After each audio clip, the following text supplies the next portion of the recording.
On a plus de 1000 élèves au lycée et 300 élèves en BTS. Donc naturellement, dans ce lieu qui est assez contraint, assez réduit, il y a une grande diversité des publics et il est intéressant de développer beaucoup de projets. Moi, j'ai eu l'habitude au cours de ma carrière de souvent faire des démarches de projet, donc de faire des petits ateliers. Quand j'étais stagiaire, par exemple, dès ma première année de stage, ma tutrice m'a initié à un club journalistique, donc j'ai vite compris qu'il pouvait y avoir des enseignements à faire extrascolaires sur le temps extrascolaire pour aider certains élèves à développer des compétences. On s'est engagé dans ce projet parce que ça nous paraissait important tout simplement de s'investir dans le domaine de l'écologie. Et ça nous a permis de dialoguer surtout avec le personnel de l'établissement. Je suis éco-déléguée, ça veut dire que mon rôle c'est aussi de faire le lien au conseil d'administration entre éco-lycée et les professeurs et l'administration en général. Et même très régulièrement on doit parler avec l'administration. Et ça nous permet aussi de rentrer en contact avec des gens qui ont une expérience scientifique autour de l'environnement. On a organisé des webinaires et des choses comme ça avec Lycée en transition par exemple. Je suis ici depuis 13 ans et j'ai pu voir une évolution énorme au niveau de l'anti-gaspillage et j'ai ce besoin d'être toujours en relation avec les jeunes. De faire avancer tous les projets avec eux, c'est dans leur intérêt, autant pour eux qui nous respectent et que nous, on puisse les respecter aussi. Et mon rôle à moi consiste simplement à encourager les initiatives, à entendre les propositions et ramener aussi les choses un peu sur le terrain, voir ce qu'on peut réaliser, ne peut pas réaliser, établir une programmation avec eux. Mais surtout un rôle d'encouragement parce que j'évolue grâce à eux, tout simplement. C'est eux qui me font découvrir des choses et je me rends compte des progrès qu'on a pu réaliser en termes d'aménagement du territoire déjà et en termes de propositions, tout ce qui concerne le développement durable, la récupération du papier, des cartons, on est parti là-dessus. Les projets zéro papier par exemple. Très souvent donc, ces projets ont été initiés par moi. Pourquoi? Parce que tout simplement pour pouvoir montrer un projet sur l'année, il faut le présenter avant la rentrée scolaire. Donc il faut avoir une idée du projet pour demander des heures et un financement qui doit être voté avant la rentrée, donc avant d'avoir les élèves. Donc très souvent c'était des projets qui me tenaient à cœur et que j'imposais aux élèves. Et là, vraiment, la grande différence dans l'éco-lycée, c'est que ça venait vraiment des élèves. Ils avaient envie de travailler sur cette transition écologique. Et donc maintenant, je me suis retrouvé comme guide plutôt à essayer de les guider.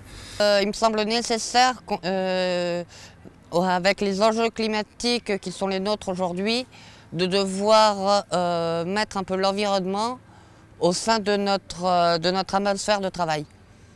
Puis, au lycée, on est quand même beaucoup et s'il n'y avait pas eu éco-lycée, on aurait peut-être moins de biodiversité que ce qu'il y a actuellement. Alors c'est les élèves qui sont venus me voir directement pour l'anti-gaspi, ça prouve bien que déjà les jeunes sont vraiment sensés sur ce domaine. Donc on a commencé nous le projet à Berthelot où on a récupéré le pain, où après on a sensibilisé sur le plastique. Et après, bien sûr, il y a eu la rénovation de tout le nouveau self. Et à partir de là, on a eu une grande ouverture d'esprit, c'est-à-dire qu'on a donné moins dans les assiettes et ils ont la possibilité de se resservir. Donc face au Covid, ils n'ont pas pu utiliser toutes les chaînes de distribution voulues. C'est-à-dire qu'au niveau des entrées, on a prévu que ce soit eux-mêmes les élèves qui se servent. On n'a créé que des buffets. Tous les jours, il y aura un choix entre 7 ou 8 hors d'œuvre et ils prendront ce qu'ils voudront. Au niveau des produits laitiers, pareil. Donc ce n'est pas une obligation. Et au niveau du plat principal, on a diminué les quantités dans les assiettes, mais on leur dit bien, ils ont la possibilité de se resservir. Et on s'aperçoit à peu près, à l'heure actuelle, sur une moyenne côté lycée de 600 élèves, par service, on va dire, allez, maxi, il n'y en a que 20 qui reviennent. Et c'est quoi mon rôle de guide? C'était les aider donc de planifier cette démarche de projet sur l'année, mais surtout aussi de les mettre en relation avec des partenaires extérieurs Donc très souvent, c'est moi qui contacte en priorité les partenaires extérieurs en leur disant qu'il y a des élèves qui vont donc les contacter pour essayer de travailler avec eux. Et donc, les différentes actions qu'on a pu mener, on a pu faire un webinaire avec le climatologue Jean Jouzel. Ils ont pu planter des arbustes pour faire 2 haies et un couloir de la biodiversité. Donc à chaque fois, pour mener ces actions, il faut bien sûr contacter les personnes, mais c'est eux qui s'occupent donc de contacter, d'écrire un mail à Jean Jouzel pour essayer d'organiser ces webinaires, ou sinon de voir les acteurs qui peuvent les aider à réfléchir sur l'aménagement de la cour pour pouvoir planter les 60 arbustes qu'on a pu mettre en place dans le lycée cette année. Ça nous a permis d'apprendre à organiser un projet en général et de savoir gérer tous les aspects du projet.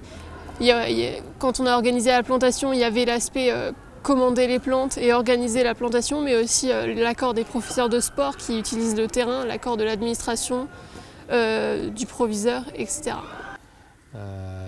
Donc nos procédures en interne jouent sur nous aussi, c'est-à-dire qu'on fait attention dans l'administration, on fait attention dans les salles de classe, mais au-delà de ça, avoir une équipe novatrice, une équipe de jeunes très dynamique, c'est un vrai plaisir et moi je fais que simplement appuyer sur des boutons verts pour les encourager à poursuivre dans leurs initiatives. Voilà, mon rôle essentiel est là. Voilà. Un rôle simple en fait.